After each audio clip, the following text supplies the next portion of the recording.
The truth of the share market channel में आपका स्वागत है। दोस्तों, मैं भुवनेश अग्रवाल, नमस्कार।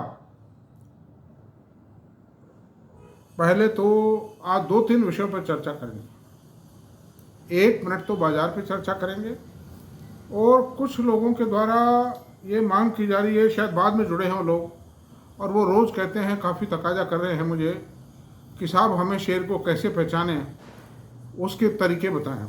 हालांकि मैं बता चुका हूं पिछले वीडियोस में, लेकिन चूंकि 315 वीडियोस बन चुके हैं, वो कहाँ ढूंढेंगे, कौन कष्ट करता है, सबको रेडी चाहिए। तो खैर, उनकी बात को मानते हुए 1-1.5 मिनट के लिए मैं रोज़ाना 1-1.5 मिनट मेरे लेक्चर में उनकी बात के लिए, उनको समझाने के लिए, जो फंडामेंटल कैलकुलेशंस के लिए जो सिस्टम्स हैं वो समझा दूंगा, कर दिया करूंगा रोज़ाना। वो सुने, लेकिन पूरा वीडियो सुनेंगे जब भी समझ में आएगा। और सभी व्यूवर से मेरा निवेदन है कि मेरा वीडियो पूरा सुने, उसकी सार्थकता जब भी है।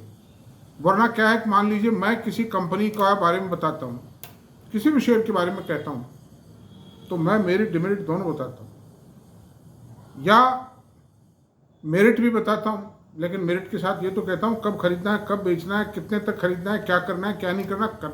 मेरी हालांकि रिकमेंडेशन नहीं होती है, लेकिन एक स्टडी होती है हर शेयर के बारे में, हर सेक्टर के बारे में स्टडी है।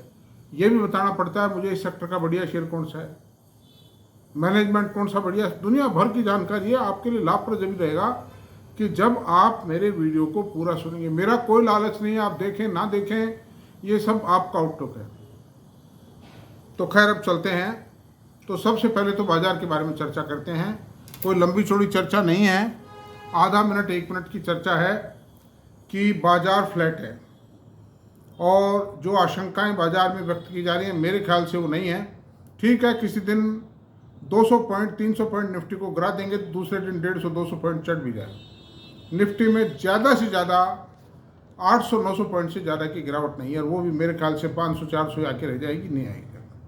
कारण क्या है कि जो परिणामों का अंतिम टोटल रहा है, टोटल अर्निंग ग्रोथ रही है पूरे इंडिया के जो स्टॉक एक्सचेंज में जितने लिस्टेड शेयर हैं, उनकी जो अर्निंग ग्रोथ रही है वो 6% रही है, और अब तक 90% रिजल्ट आ चुके हैं, 95% रिजल्ट आ चुके हैं। मानिए बड़े बड़े सब आ गए, बड़े छोटे सभी आ गए। तो 6% नेट अर्निंग ग्रोथ हुई है। स्मॉल कैप शेयरों पर जरूर चोट पड़ी है, बहुत भयंकर चोट पड़ी है। 12% माइनस में है दोस्तों, वो तो अर्निंग उनकी। लेकिन सारी मिड कैप खराब ना, स्मॉल कैप खराब नहीं है। कुछ स्मॉल कैप ने 30-40% का भी प्रॉफिट ग्रोथ दी है, लेकिन कुछ ने 30-40% माइनस ग्रोथ भी दी है। तो ये इंडिविजुअल शेयर पे डिपेंड करेगा। सेक्टर एज ए होल को नकारा नहीं जा सकता, सेक्टर एज ए होल को स्वीकारा नहीं जा सकता। इसलिए बड़ी सावधानी से काम करें, और अब लार्ज कैप शेयर्स में चलने की संभावनाएं ज़्यादा है, खासतौर से बैंकिंग, आईटी और एफएमसीजी, ये 3 सेक्टर चलेंगे। फार्मा से भी सावधान रहें, चूँकि ट्रम्प साहब आ गए हैं और इनकी हार्दिक इच्छा ये है कि वो अमेरिकन को सस्ती दवाएं उपलब्ध करवाएं, बढ़िया दवाएं उपलब्ध करवाएं। तो कुछ मेजर्स, ये जो पिछली टर्म में इन्होंने 30-40 पेज का एक ऑर्डर जारी किया था, इनके जो चुनाव इन्होंने हारा था, उस चुनाव के करीब 6 महीने पहले मैंने वो पूरा ऑर्डर पढ़ा था। और इन्होंने कई तरह के इंडियन कंपनीज पे वो लगाए थे, बैरियर्स, कैप्स लगाए थे। उसके कारण इंडियन कंपनीज के भाव गिर गए थे, प्रॉफिटेबिलिटी गिर गई थी, ये कंपनी डिस्टर्ब हो गई थी। तो फार्मा सेक्टर का में गिरावट भी आई है कल। और आईटी सेक्टर के अंदर कोई माई का लाल कुछ भी कर ले, इंडियन आईटी सेक्टर को कोई दबा नहीं पाएगा, कोई खतरा नहीं है। Now the highway is clean for Indian IT sector. अच्छा, अब दूसरी बात करें, जो भी आपकी इच्छा करें।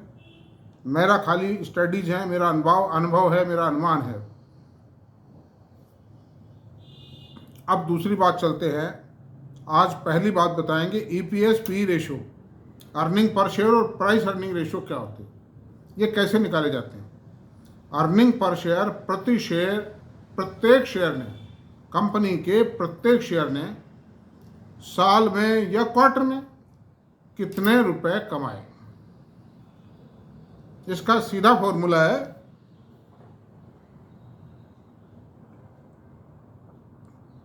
Profit after tax upon number of equity shares is equal to EPS. Earning per share आ जाएगी कि क्या फॉर्मूला है, net profit after tax upon number of equity share is equal to EPS, earning per share. दूसरा है price earning ratio. Price earning ratio कैसे निकालेंगे? उस कंपनी का जो स्टॉक एक्सचेंज पर भाव होता है, ट्रेडिंग प्राइस होती है, उस भाव में EPS का भाग दे दीजिए, डिवाइड कर दीजिए उससे, सीधा साधा P रेशो आ जाएगा। अब आप नंबर ऑफ शेयर निकालने में गलती मत कर जाना। कारण क्या है कि अगर 1 पेड अप शेयर है और 10 करोड़ की इक्विटी तो 10 करोड़ ही होगा नंबर ऑफ शेयर, और यदि वो 10 पेड अप शेयर है तो 1 करोड़ शेयर होंगे। वो 1 करोड़ का भाग दीजिए आप उसमें टोटल प्रॉफिट में। This is the total story है। 2 पॉइंट मैंने बात को बता दिया। और भी कोई दिक्कत आए तो मैं आपसे बताता हूँ।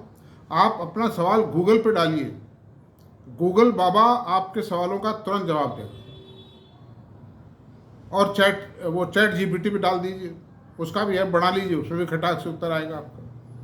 बशर्ते आप मेहनत करने को सीखने के लिए आप उत्सुक हों, मतलब आप में एक ऐसी तमन्ना हो कि मुझे शेयर बाजार के अंदर स्टडी करनी है। This is the first step of the share market, EPS। और जो कुछ है वो यही है। अब वो ये बात अलग है कि EPS कैसी आएगी, क्या आएगी, इसकी स्टडी कैसे करनी, इसका आकलन करना, इसका एडवांस स्टडीज करना, that is a different issue. तो ये बात रही है। दूसरी बात है कि वारी एनर्जी के बारे में अब कल बाजार खुलेगा। चाइना को लेकर या ट्रंप साहब के स्टेटमेंट को लेकर के कई तरह की अफवाहें फैलाई जा रही हैं, और मेरा जो आकलन है, I am but sure, I am very certain कि ये जो तिल का ताड़ बढ़ाया जा रहा है, इतने बड़े सेक्टर को ट्रंप साहब कैसे बंद कर देंगे जी? उनका टारगेट है। फिर एमिशन को कैसे, मतलब ठीक है, इन्होंने कहा है ये ठीक है, डिस्करेज कर दें, डिस्करेज कर दो, ठीक है। मेन जो चीज़ है, ट्रंप साहब को चाइना से नाराज़गी है, और चाइना से नाराज़गी सही भी है उनकी। और चाइना सबसे बड़ा एक्सपोर्टर है USA को सोलर पैनल्स का।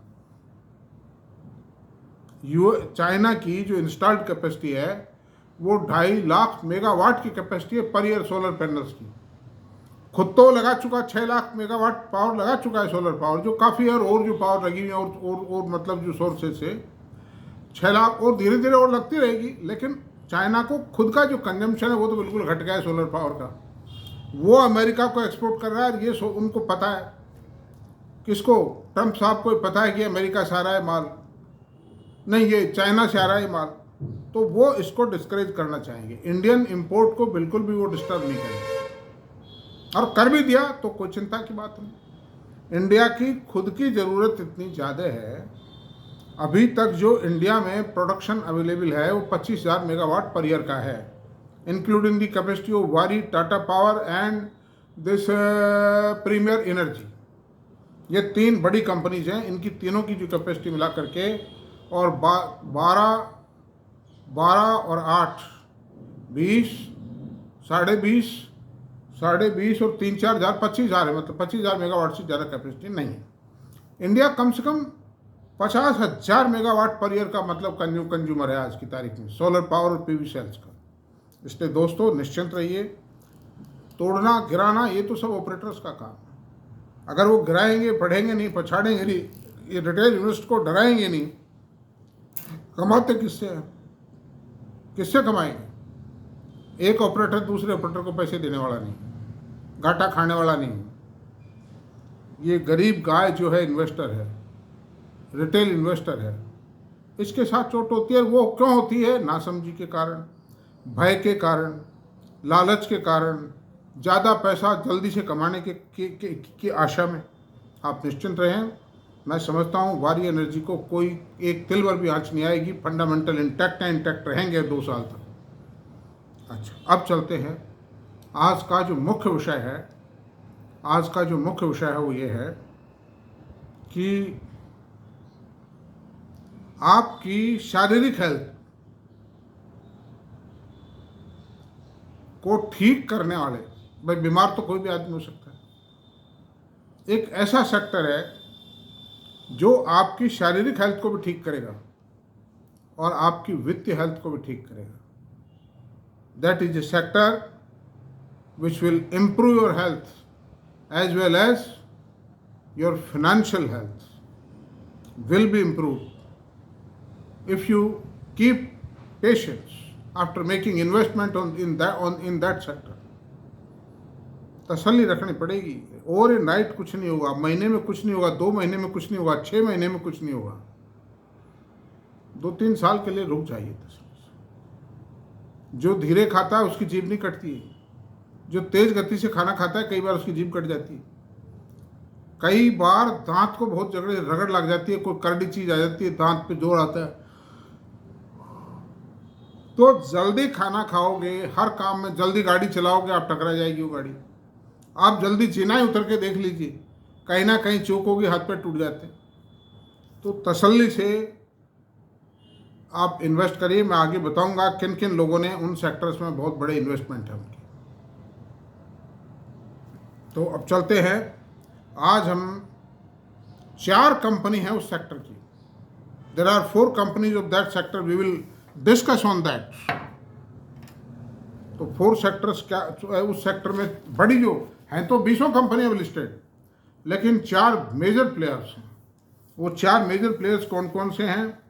Apollo hospital, max hospital, Fortis hospital और नारायणा हृदयालय। ये 4 जो कंपनियां हैं, इनके चारों के जो हॉस्पिटल्स हैं, इनकी ताकत का अंदाज नहीं, और इनके जो बढ़ते कदम हैं, आपने नेस्ले, हिंदुस्तान लीवर, ब्रिटानिया ये तो सुने हैं, और नाम भी हर एक कोई लेता है, या सब कोई ब्रिटानिया हिंदुस्तान लीवर हो सकता है क्या, कोई ये रिलायंस और इन्फोसिस हो सकता है क्या, लेकिन ये उनके भी बाप साबित होंगे। हिंदुस्तान लीवर से कोई कस्टमर, रिटेल कस्टमर जो है, कंज्यूमर है, 3 लाख रुपए का, 5 लाख 10 लाख का माल खरीदता है क्या? 200, 500, 1000, 1500, 2000 बिल बढ़ता है। इन हॉस्पिटल्स के तो 10-20 लाख के बिल बढ़ते हैं। जैसे जैसे देश में इंश्योरेंस का, मेडिक्लेम का पेनिट्रेशन बढ़ेगा, सरकार सामाजिक सुरक्षा मुहैया करवाएगी, सरकार खुद मेडिक्लेम बीमा कर रही है लोगों का, आम लोगों का कर रही है, विदाउट एनी चार्ज कर रही है, तो इन हॉस्पिटल्स की वैल्यू बढ़ेगी, इनकी प्रॉफिटेबिलिटी बढ़ेगी, इनकी बेड ऑक्यूपेंसी बढ़ती चली जाएगी, जो बिस्तर हैं उनकी ऑक्यूपेंसी, डॉक्टर्स की अवेलेबिलिटी बढ़ती जाएगी, जो डॉक्टर्स की शॉर्टेज आने वाले 4-5 साल में दूर हो जाएगी, क्योंकि इतने मेडिकल कॉलेज खुल गए हैं, इतनी खेप निकलेगी कि इनको प्रॉब्लम नहीं आएगी। जो डॉक्टर आज 1.5 लाख रुपए मांग रहा है, 2 लाख 2.5 लाख रुपए मांगता है, वो 80,000 रुपये नौकरी करेगा इनके आराम से, और एक से एक एक्सपर्ट आएंगे। 2-2.5 लाख रुपए, आज के 5 साल बाद भी डॉक्टर 2.5 लाख रुपए में अवेलेबल होगा इनको, सीनियर मोस्ट डॉक्टर।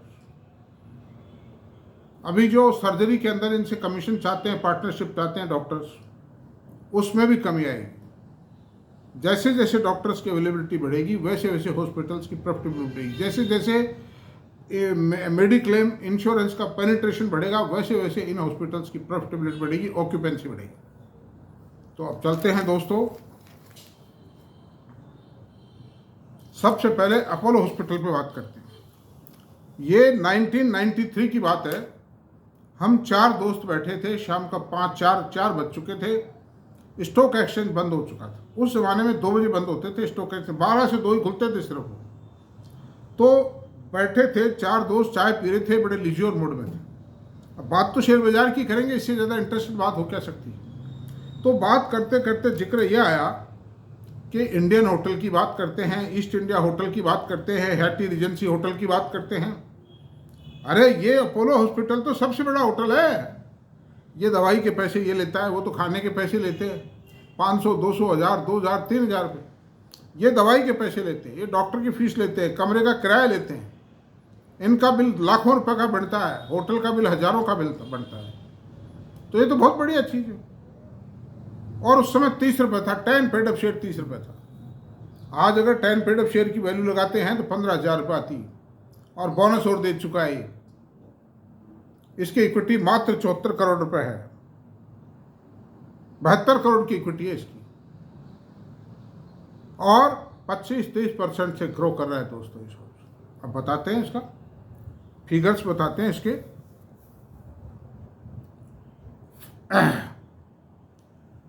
7421 रुपये का भाव है, closing price, 5 paid up share है, और फाइनेंशियल ईयर 24 के अंदर TTM 24,475 करोड़ रुपए की सेल थी आई है।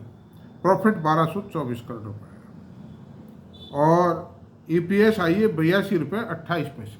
TTM means trailing 12 months. और अब Q2 की जो है, Q2 का जो लेटेस्ट क्वार्टर भी गया है उसकी जो वर्किंग आई है 5589 करोड़ रुपये सेल आई है।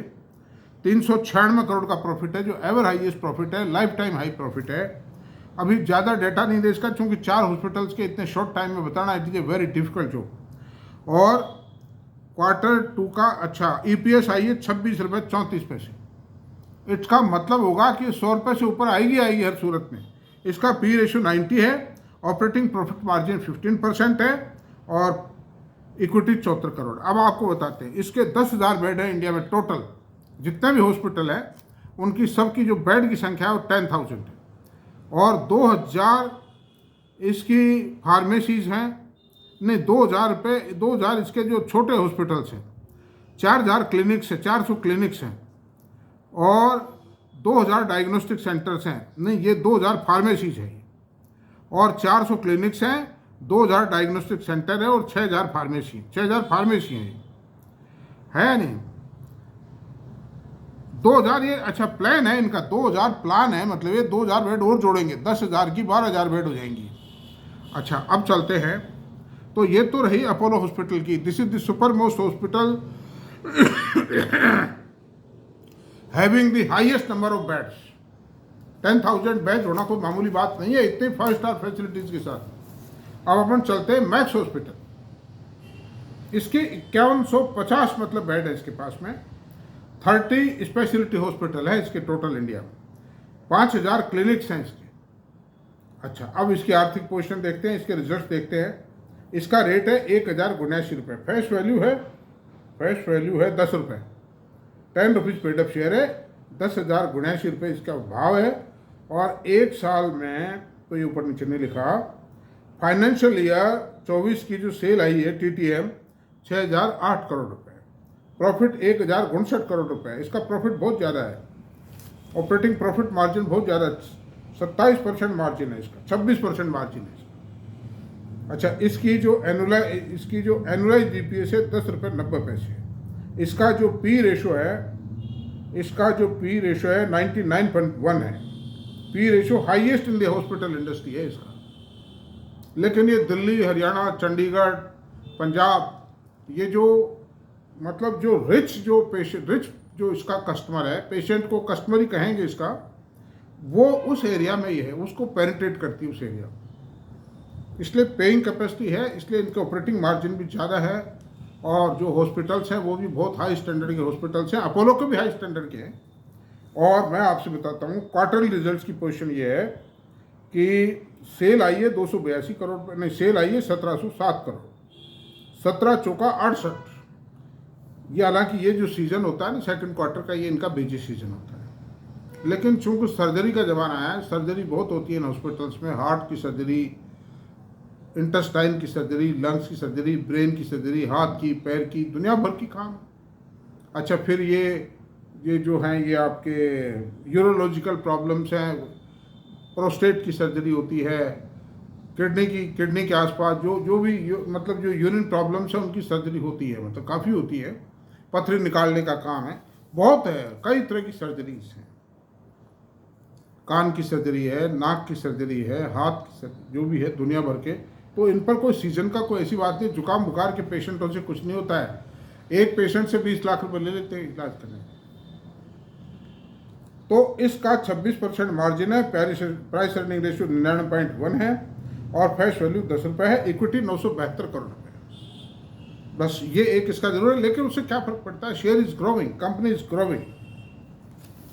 हॉस्पिटल इंडस्ट्री का मैंने बताया कि हिंदुस्तान लीवर और नेस्ले कुछ नहीं इनके सामने, इनके जो बढ़ते कदम हैं ज़बरदस्त है और इनका असेट बेस बहुत ज़बरदस्त है ना। एक हॉस्पिटल बढ़ाते हैं, आज उसकी लागत 1,000 करोड़ रुपए है, आज के 10 साल बाद में वही हॉस्पिटल 3,000 करोड़ रुपए उसकी मार्केट वैल्यू जाती है। तो ये कैपिटल बेनिफिट, ये इनको और स्ट्रेंथ है कैपिटल। अच्छा अब चलते हैं Fortis hospital. This is the 4th largest hospital in India. ये पोजीशन ये है इसकी 4300 ऑपरेशनल बेड्स है, 400 डायग्नोस्टिक सेंटर्स हैं, और ये बहुत अच्छा हॉस्पिटल है। मैं तो इसी में जाता हूँ, मेरे पास पड़ता है थोड़ा। मैं भी एक आप लोगों की कृपा से पॉश एरिया में ही रहता हूँ, तो मेरे से 2 किलोमीटर की दूरी पर ये फोर्टिस हॉस्पिटल है। इनका जो attitude, behaviour, management, that is outstanding. आज तक मुझे कभी फोर्टिस हॉस्पिटल में किसी को कुछ कहने सुनने की आवश्यकता नहीं। मेरी वाइफ भी भर्ती रही है, मैं भी भर्ती रहा हूँ उसमें, जब भी बीमार होता हूँ we go there and that is a very very आलिशान हॉस्पिटल। अच्छा, अब चलते हैं। इसका भाव 621 रुपये है। इसमें राकेश झुंझुनवाला साहब ने 700 करोड़ रुपये लगाए थे आज के 2 साल पहले, जब इसका 230 रुपये का रेट था। आज 650, आज 621 रुपये का रेट हो गया। 2 साल में हो गए तिगड़े। तिगड़े नहीं तो 2.5-3 गुना मान लीजिए आप, हो गए ना। पैसा ऐसे बढ़ता है तसल्ली से। अच्छा साहब, अब आप समझिए इसकी जो एनुअल सेल है,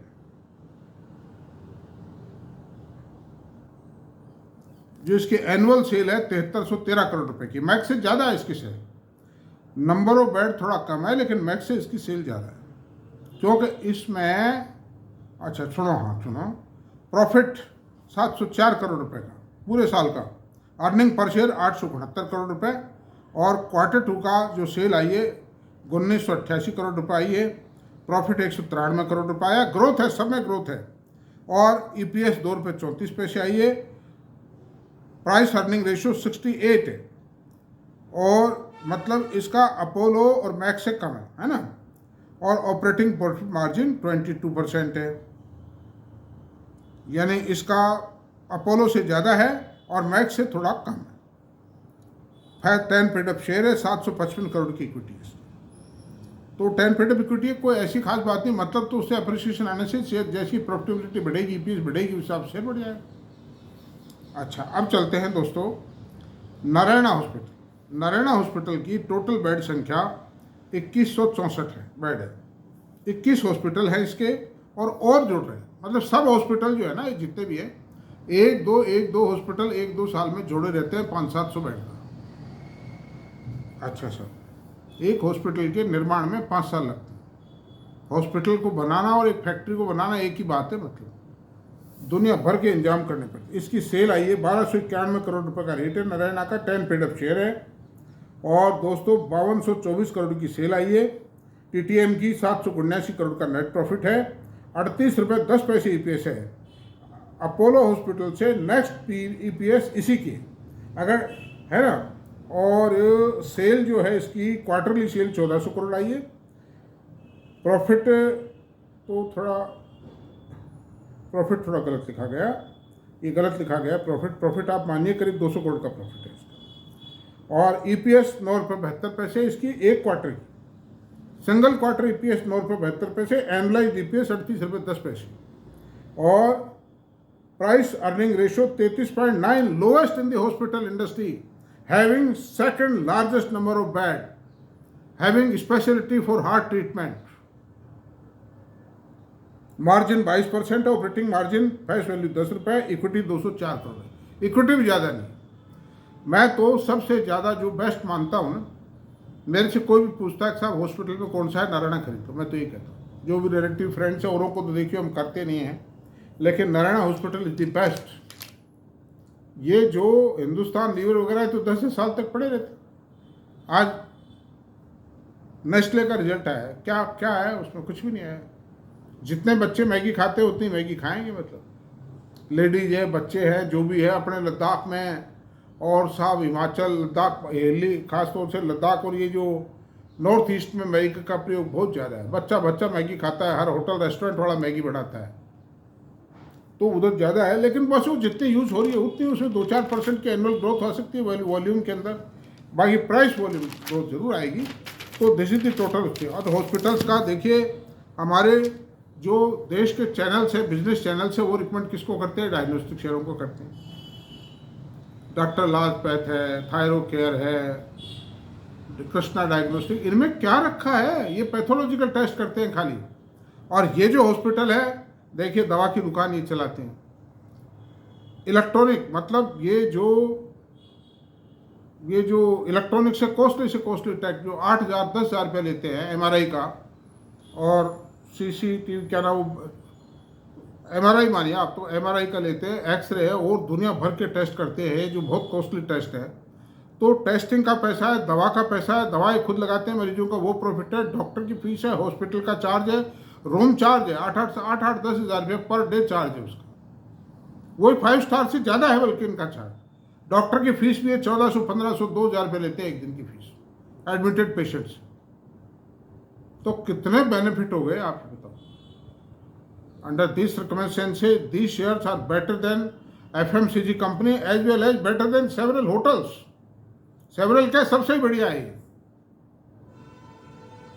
तो मैंने आपको ये सारी बात बता दी है दोस्तों, और ये आपकी इच्छा है कि जो भी आप करें। अगर ये वीडियो मेरा पसंद आया हो तो आप प्लीज़ इसको सब्सक्राइब करें, शेयर करें, लाइक करें, कमेंट करें। Thank you very much.